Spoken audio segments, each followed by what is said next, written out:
Government వచ్చిందో BJP government వచ్చిందే దొంగ ఓట్లతోనే ఈవీఎం ట్యాంపరింగ్ తోనే వచ్చింది బీజేపీ గవర్నమెంట్.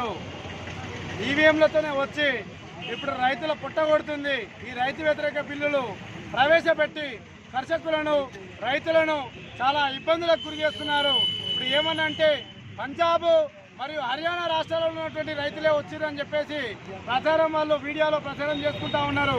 మరి ఉత్తరప్రదేశ్లో యోగి ఆదిత్యనాథ్ బీజేపీ గవర్నమెంట్ ఉంది, అక్కడికి వెళ్ళి కూడా వేల సంఖ్యలో రైతులు వచ్చి ఢిల్లీలో నిరసన కార్యక్రమం చెప్పడం జరిగింది. బీజేపీ గవర్నమెంట్ అదానీ కానీ విజయ్ మాల్యా కానీ నీరవ్ మోడీ కానీ వీళ్ళకు మాత్రమే మద్దతు ఇస్తుంది. ఇప్పుడు వాళ్లకు రుణమాఫీ చేస్తానని ప్రధానమంత్రి గారే బహిరంగంగా ప్రకటించడము ఇది సిగ్గుచాటు అని చెప్పేసి తెలియజేస్తా ఉన్నాను. మరి బీజేపీ గవర్నమెంట్ తలుచుకుంటే, కేంద్ర ప్రభుత్వం తలుచుకుంటే మన విజయ్ మాల్యానే కానీ ఈ నీరవ్ మోడీనే కానీ మరి విదేశాలలో ఉన్నటువంటి వారిని అందరినీ కూడా దేశానికి రప్పించి వారి దగ్గర దోచుకున్నటువంటి సొమ్మును తిరిగి బ్యాంకులకు కానీ ప్రజలకు కానీ చెల్లించాల్సి ఉంటుంది.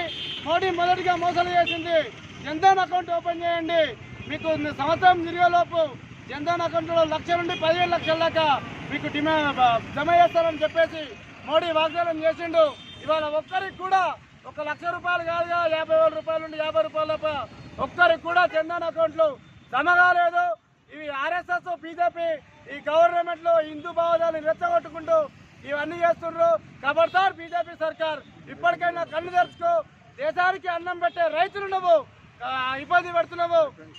రైతుకు దెబ్బ తాకితే పొలంలోనే ట్రీట్మెంట్ చేసుకుంటాడు, మట్టి పెట్టుకొని ట్రీట్మెంట్ చేసుకుంటాడు.